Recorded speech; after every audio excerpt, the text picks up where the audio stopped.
Bienvenidos a mi canal.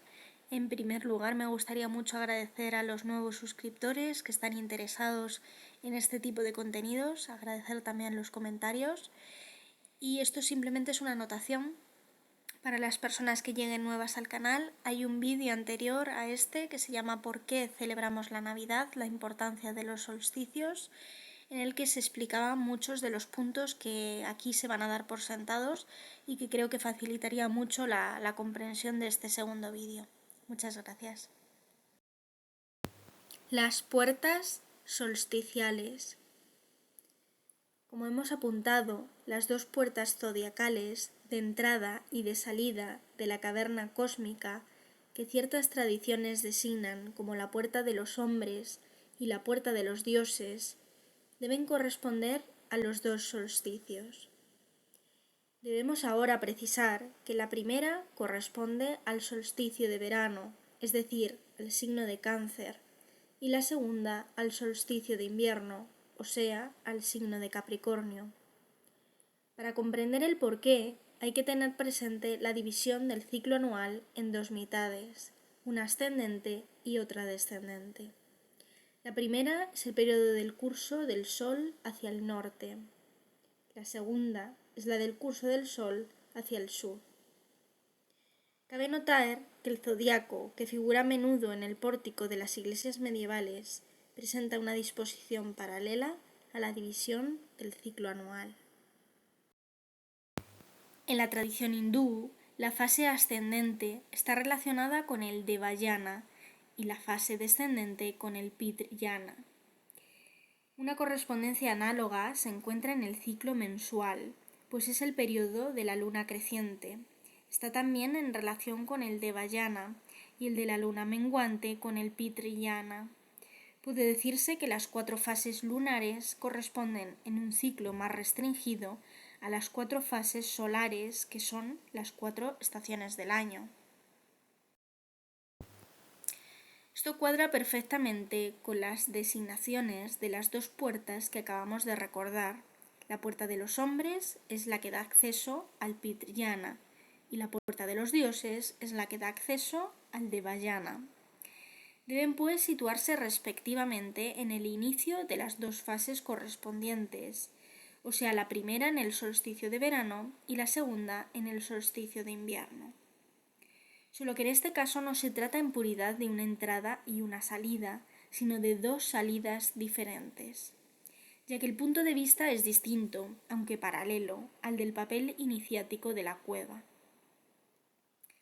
En efecto, la cueva cósmica está considerada aquí como el lugar de manifestación del ser. Después de haberse manifestado en ella en cierto estado, por ejemplo, en el estado humano, dicho ser, según el grado espiritual al que haya llegado, saldrá por una u otra de las dos puertas. En el caso del Pitrayana, deberá volver a otro estado de manifestación, lo que conllevará una nueva entrada en la cueva cósmica. En el caso del Devayana, no hay ya retorno al mundo manifestado.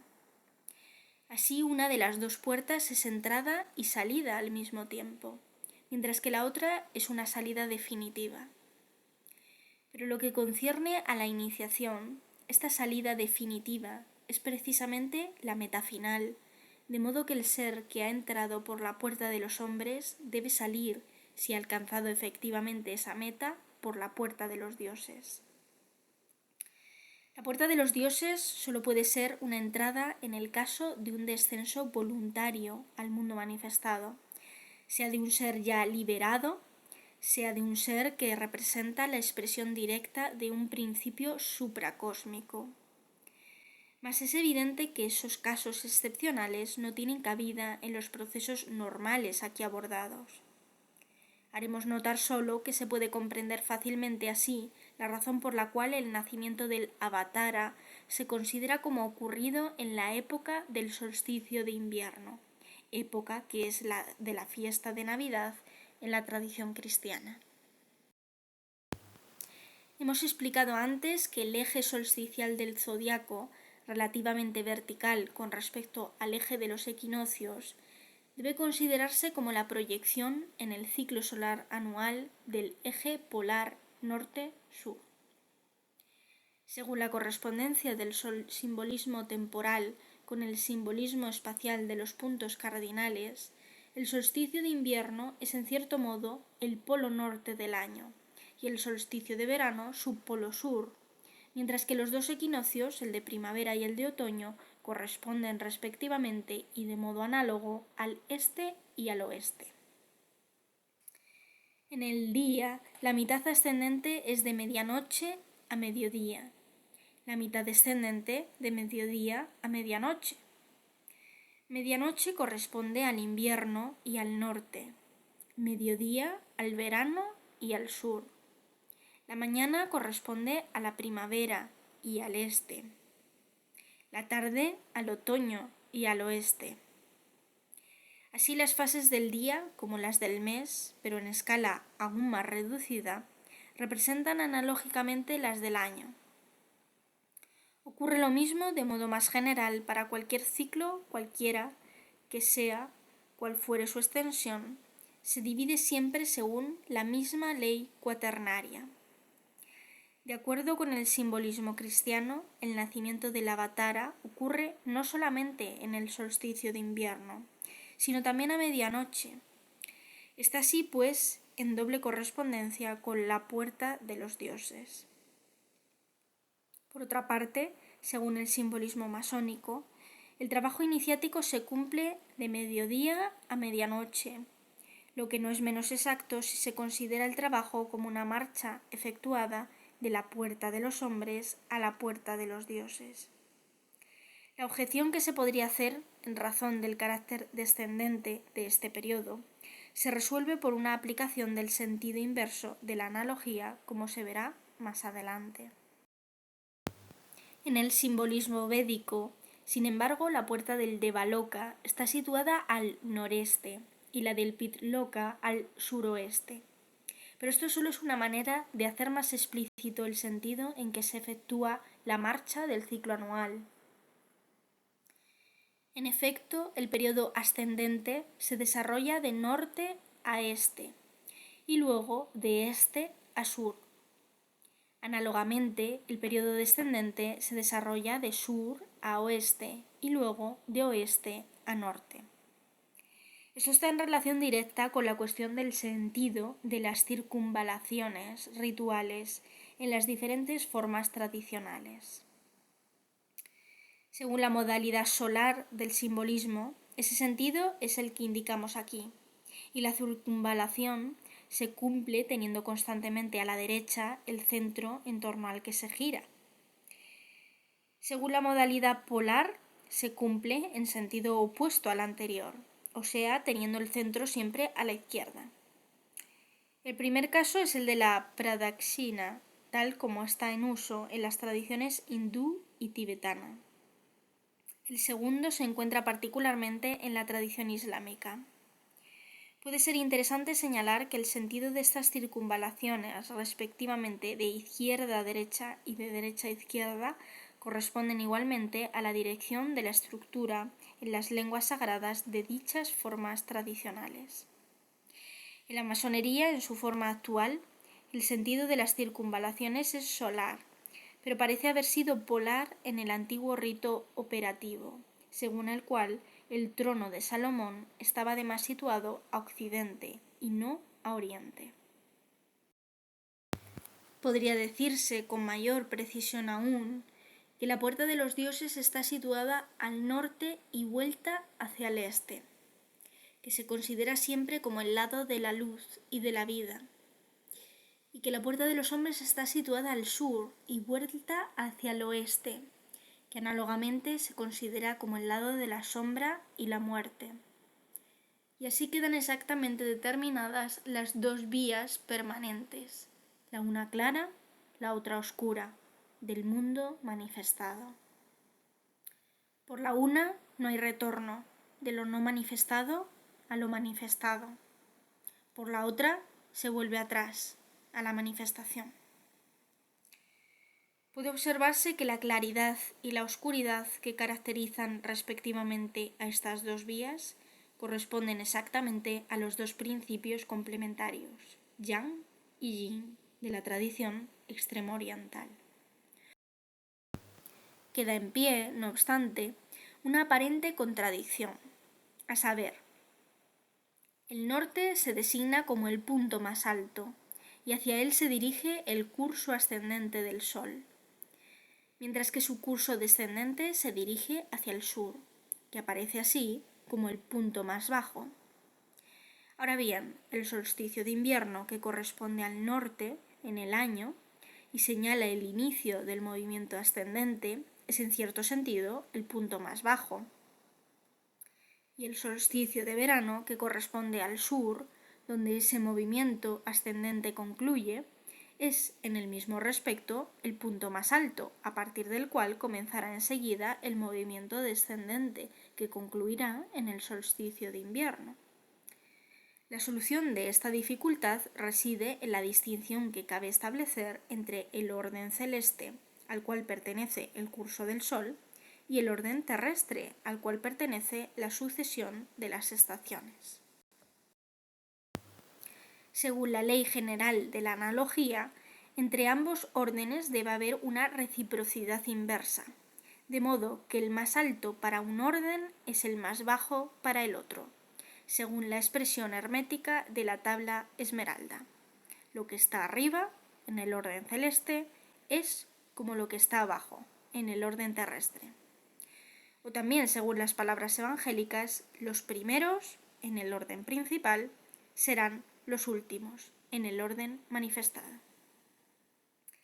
A este doble punto de vista corresponde, entre otras aplicaciones, el hecho de que en representaciones geográficas o de otro orden, el punto situado arriba pueda ser el norte o el sur.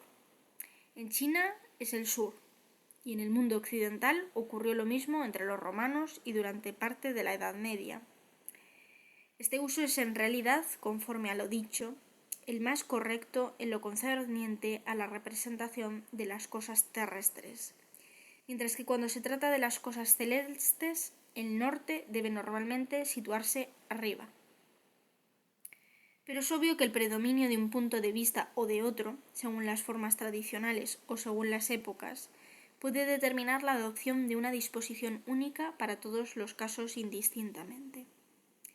El hecho de situar el norte o el sur arriba aparece generalmente vinculado sobre todo con la distinción de las dos modalidades, polar y solar, siendo el punto que se sitúa en lo alto el que se tiene orientándose según una u otra de ellas, como lo explicaremos en la nota siguiente.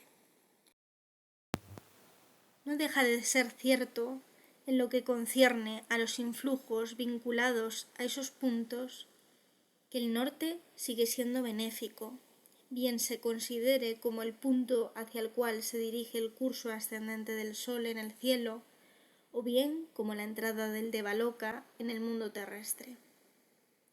Paralelamente, el sur sigue siendo maléfico, bien se considere como el punto hacia el cual se dirige el curso descendente del Sol en el cielo, o con relación al mundo terrestre como la entrada del Pitr-Loka. Señalemos incidentalmente otro caso en que un mismo punto conserva también un significado constante pese a ciertos cambios que constituyen aparentes inversiones. La orientación puede tomarse según una u otra de las dos modalidades, polar o solar, del simbolismo. En la primera, mirando hacia la estrella polar, o sea, volviéndonos hacia el norte, se tiene el este a la derecha. En la segunda, mirando el Sol sobre el meridiano, o sea, volviéndose al sur, se tiene el este a la izquierda. Las dos modalidades han estado en uso particularmente en China en épocas diferentes. Así, el lado al cual se dio la preeminencia fue a veces a la derecha y a veces a la izquierda. Pero de hecho fue siempre el este, o sea, el lado de la luz. Existen además otros modos de orientación. Por ejemplo, volviéndose hacia el Sol, levante, a este se refiere la designación sánscrita del sur como Dakshina, o lado de la derecha, y es también el que en Occidente fue utilizado por los arquitectos medievales en la orientación de las iglesias. Hay que añadir que el mundo terrestre puede considerarse aquí, por transposición, una representación del cosmos en su conjunto, y que entonces el cielo, según la misma transposición, representará el dominio extracósmico. Desde ese punto de vista, la consideración del sentido inverso deberá aplicarse al orden espiritual, entendido en su acepción más elevada, con respecto no solamente al orden sensible, sino a la totalidad del orden cósmico. Para dar un ejemplo de esta aplicación, si la culminación del sol visible ocurre a mediodía, la del sol espiritual podrá considerarse simbólicamente como ubicada a medianoche. Por eso se dice de los iniciados en los grandes misterios de la antigüedad que contemplaban el sol a medianoche. Desde ese punto de vista, la noche no representa ya la ausencia o privación de luz, sino su estado principal de no manifestación, que corresponde en puridad al significado profundo de las tinieblas o del color negro como símbolo de lo no manifestado. También en este sentido deben entenderse ciertas enseñanzas del esoterismo islámico, según las cuales la noche es mejor que el día. Se puede notar, además, que si el simbolismo solar tiene una relación evidente con el día, el simbolismo polar, en cambio, tiene cierta relación con la noche. Y es muy significativo a este respecto que el sol de medianoche tenga literalmente, en el orden de los fenómenos sensibles, su representación en las regiones hiperbóreas, es decir, allí donde se sitúa el origen de la tradición primordial.